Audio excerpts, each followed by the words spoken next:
The Hurricane Beryl fallout situation is a climate change issue and it is an infrastructure issue, but it's also a public safety issue.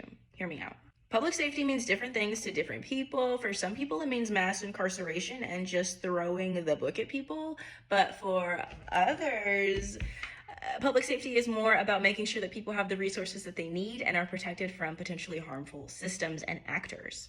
Regardless of how you define public safety, when we look at these images coming out of the areas affected by Beryl, it's clear that there are hazardous conditions, to say the least. And when we think about what's going on, hundreds of thousands of people without power, without food, without access to transportation or the ability to work, it's clear there's a safety concern.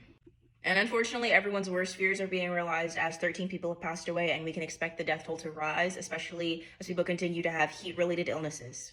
This was avoidable too. Like, we couldn't have rerouted Beryl, but we knew that a storm was coming. We knew that the power grid was vulnerable. We knew that people were likely to lose power, and that when they did lose power, it was going to be very bad. And we knew that people were going to need help as soon as possible. So with this poor initial response in mind, you would think that the city's top priority would be making sure that residents become safe and stay safe after the storm.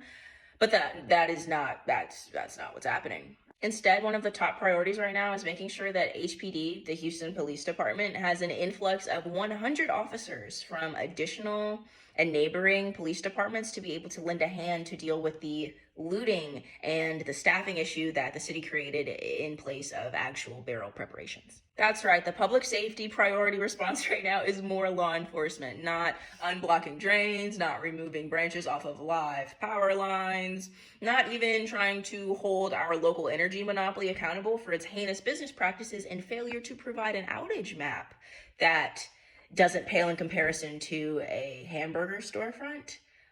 No, none of that. To be clear, people throughout the city do need help, but the answer is not necessarily more law enforcement. Actors that we know are more likely to exert their will and force upon people who are experiencing homelessness, people with disabilities, people who are Black and brown, which are groups of people who are already more likely to be negatively impacted by these sorts of storms in the first place. This is why we have to reimagine safety for everyone and push our leaders to create a city with social and physical infrastructure that's just as strong as our love for Houston.